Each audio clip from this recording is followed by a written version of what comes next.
আজকের এই সংক্ষিপ্ত সময়ের একটা আমি লক্ষ্য করেছি 20 মিনিট। দেখেন, আজকে আমাদের মসজিদ প্রয়োজন, মাদ্রাসা প্রয়োজন, রাস্তাঘাট প্রয়োজন, কবরস্থানকে উন্নত করতে হবে প্রয়োজন। এর জন্য আমাদেরকে কি করা হয়েছে? মাহফিল দিয়ে নেতাদেরকে আনা হয়েছে। কারণ তারা যেই মাপের টাকা দেয় আমরা সেই মাপের টাকা দেই না। ওনারা যখন আসে টাকা তো ঠিকই দেয়, কিন্তু তারা যেই থিম নিয়ে কথা বলে, যে দাওয়াত আপনাদেরকে দেয়, এখানে যতগুলো মানুষ আছে আপনারা তো কথা শুনেছেন না? তারাও কিন্তু মুসলিম। বিএনপির নেতা বলেন, আওয়ামী লীগের নেতা বলেন, জামাতি নেতা বলেন, তারাও কিন্তু মানুষ, তারাও মুসলিম। কিন্তু তারা কোনোদিন আপনাকে আল্লাহর পথ দেখাইতে পারবে না। পারবে দেখাইতে? তারা দেখাইতে পারবে না। তারা আপনাদের দুনিয়াবি ব্যাপারে সাপোর্ট করতে পারবে, অর্থের দিক থেকে সাহায্য সহযোগিতা করতে পারবে, কিন্তু আল্লাহর পথ আপনাদেরকে কখনো দেখাইতে পারবে না। এজন্য আমার মনে হয় এগুলো ওয়াজ মাহফিলে না, মসজিদের জুমার খুতবায় না, এগুলোর জন্য আলাদা মঞ্চ হওয়া উচিত, এগুলোর জন্য আলাদা বৈঠক হওয়া উচিত, যেখানে শুধু দুনিয়াবি কাজ হবে। তারা আসবে, কথা বলবে, আপনারা শুনবেন, তারা দান করবে, ওগুলো আপনাদের কল্যাণকর কাজে ব্যবহার হবে। কিন্তু মূলত আপনি কি মনে করেন কোরআনের আয়াত কি শুধু খালি গান বাজনার বিরুদ্ধেই যায়? কোরআনের আয়াত আল্লাহ সুবহানাহু ওয়া তাআলার বিধানের খেলাফ যত কথা আসবে সবার বিরুদ্ধে যাবে। এটা হচ্ছে নিয়ম। তো আমি আপনাদেরকে যেটা বোঝাতে চাচ্ছি, দেখেন মানুষের রূপ কত রকমের। এই মঞ্চটা ধরেন, এটা ওয়াজ মাহফিলের প্যান্ডেল। ইতিপূর্বে আপনার মনে আছে 1 বছর আগে যখন আওয়ামী লীগ ক্ষমতায় ছিল, তখনও কিন্তু এই মাইকে অনেক নেতারা কথা বলতো না? কিন্তু তারা কারা?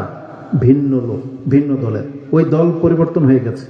আজকে আবার যারা কথা বলতেছে তারা আরেক রূপ নিয়ে কথা বলতেছে। এরাও যখন একদিন হারিয়ে যাবে আরেক দল এসে কথা বলবে। মঞ্চ কিন্তু ওইটাই। আমি মনে করি মসজিদে যখন আপনি ঢুকবেন, ওয়াজ মাহফিলে যখন আসবেন, আপনার রূপ হইতে হবে একটা, সেটা হচ্ছে মুসলিম। মুসলিম রূপে যখন আপনি ঢুকবেন, কথা বলবেন, তাহলে জেনে নেন পৃথিবীর দল তো চেঞ্জ হবে, কিন্তু মুসলিমের রূপ কোনোদিন চেঞ্জ হবে না। আপনি সব সময় মাইক ধরতে পারবেন। আপনি যখন মুসলিম হয়ে কথা বলবেন, এই মাইক আল্লাহ আপনার কাছ থেকে কোনোদিন ছিনিয়ে নেবে না। কিন্তু আপনি কোনো দলের রূপ নিয়ে কথা বলবেন, তাহলে আপনার দল পল্টি নিলেই কিন্তু আপনি আর কোনোদিন মাইক পাবেন না। কথাটাকে বোঝেন? তাহলে একজন মুসলিম উচিত সব সময় মুসলিম থাকা। এইটাই একটা রূপ। এই রূপটাই হলো সবচেয়ে সম্মানিত। দুনিয়াতেও সম্মানিত হইতে পারবেন এবং পরকালেও সম্মানিত হইতে পারবেন। রাসূলুল্লাহ সাল্লাল্লাহু আলাইহি ওয়াসাল্লাম তিনি এই জমিনে এসেছেন একজন মুসলিম হয়ে, ইসলামের ধারক বাহক হয়ে। আল্লাহর বার্তাগুলি তিনি দিতেন। আল্লাহ তাকে রাষ্ট্র ক্ষমতাও দখল করিয়েছেন, নেতাও বানিয়েছেন, কিন্তু ওটা তার প্রধান কাজ ছিল না। নেতা হওয়া, রাষ্ট্র দখল করা, এটা রাসূল ইসলামের মূল মিশন ছিল না। তিনি দাওয়াত দিয়েছেন আল্লাহর, কিন্তু আল্লাহ তাকে ওই রাষ্ট্র দখলও করিয়েছেন। কারণ যারাই দাওয়াতের খেলাফ যাবে তাদের বিরুদ্ধে অস্ত্র ধরতে হবে, তাদের বিরুদ্ধে সংগ্রাম, জিহাদ লাগবে। এটা হচ্ছে মুসলিমদের থিম।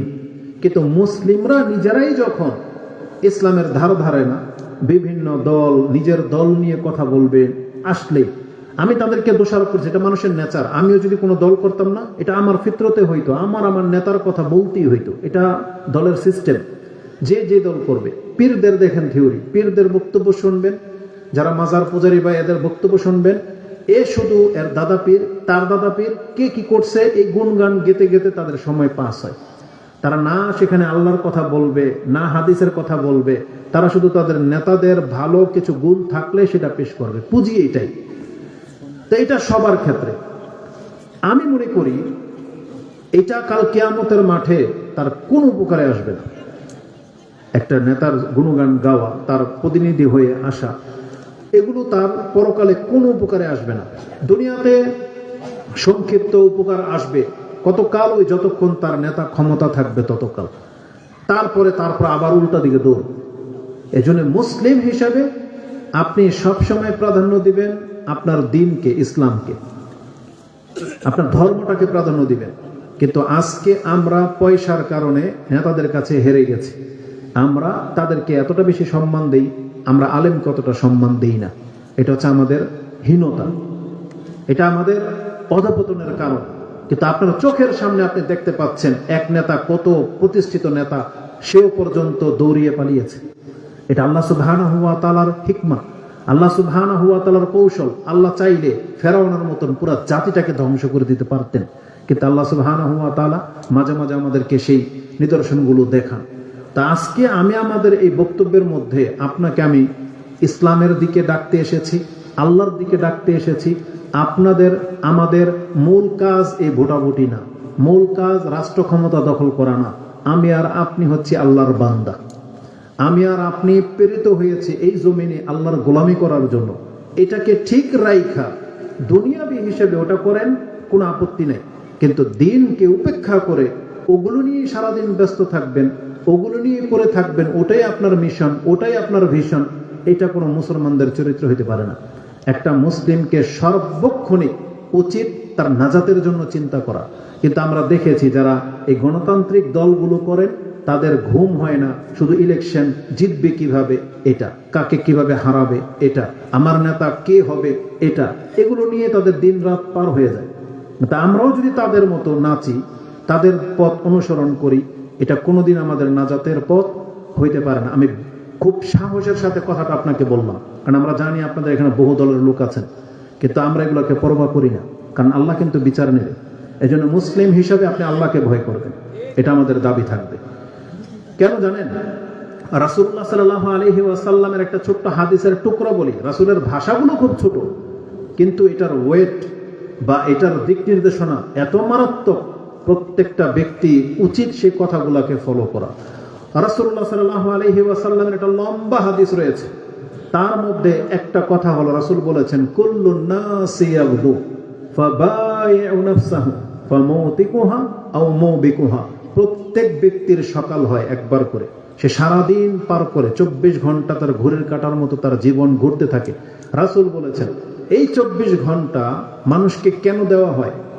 আল্লাহ বলেছেন, আমি পরীক্ষামূলক দিই যে এই সময়টাকে কাজে লাগিয়ে ও কি নাজাতের রাস্তা ধরে নেয় নাকি নিজেকে হালাক করে। আল্লাহ জান্নাত জাহান্নাম বানিয়েছেন, কিন্তু আল্লাহ নিজে কোনো ব্যক্তিকে ধাক্কা দিয়ে জাহান্নামে ফেলবে না। আল্লাহ বলে দিয়েছেন, এই জান্নাতের জন্য তোমাকে কাজ করতে হবে, এই জাহান্নামের কর্ম থেকে তোমাকে বাঁচতে হবে। এই জন্য আল্লাহ আমাদেরকে পথ দেখিয়েছেন। তো রাসূল কি বলেছেন? কুল্লুন নাসি ইয়াগদু, প্রত্যেক ব্যক্তির সকাল হয়, ফাবাইউ নাফসাহু, সে তার জীবনকে খরচ করে। এখন প্রশ্ন হলো, এই খরচ যে করলো কোন কাজে? সে কি তার নাজাতের জন্য খরচ করেছে, নাকি সে এই কর্ম দিয়ে সে ধ্বংসকে ডেকে এনেছে?